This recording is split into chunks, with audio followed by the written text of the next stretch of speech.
Hello friends, నిన్న రథసప్తమి అనేసి దేవుని కడప తిన్నాలకైతే పోయినాము. నేను, సుమనన్న, శశి, వెంకీ. అసలు జనాలు అయితే మామూలుగా రాలే, అంత మంది వచ్చినారు రథం ని లాగనీకి. వాళ్ళైతే కర్రలు దొక్కుతా అంటే మామూలుగా లేదు, అంత భయం వేసింది.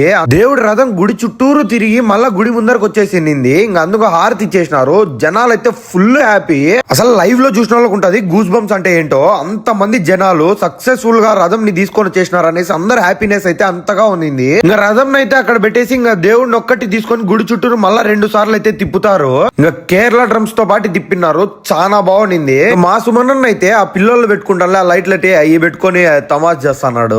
ఇంకా మనమైతే కుంభమేళకు పోయినాం కదా, ఆ వీడియో అయితే లాంగ్ వీడియో యూట్యూబ్ లో అప్లోడ్ చేసిన ఈ రోజే. మీరైతే వెళ్ళిపోయి చూసేయండి, అస్సలు మిస్ అవ్వద్దండి. ఒక 1 వీక్ నుంచి ఈ లైటింగ్స్ తో అయితే కడపంతా దద్దరిల్లిపోతుంది. ఒక తిరుమల ఫీలింగ్ అయితే ఉంది. లైటింగ్స్ అయితే చాలా బాగా చేసినారు. ఇంకా మేమైతే చెరుగడ్డలు తిందాం అనేసి చెరుగడ్డలు కొట్టించుకున్నాము. మా శశి అయితే చిన్నపిల్లలలాగా సగం సగం కొట్టించుకున్నాడు మధ్యలోకి. ఇంకా మేము అట్టే తిన్నాము. చెరుగడ్డ అయితే చాలా బాగుంది. చాలా రోజుల తర్వాత తింటానా నేను. మళ్ళీ ఇట్లాంటి తిరణాలు వచ్చినప్పుడు తినగలుగుతాము. ఇంకా మా సుమనన్న అయితే చెరుగడ్డ నవ్వులతో భుజాన్ని వేసుకొని పోతున్నాడు. అయితే వీడియో నచ్చినట్టయితే లైక్, షేర్, సబ్స్క్రైబ్ అయితే చేసేసుకోండి.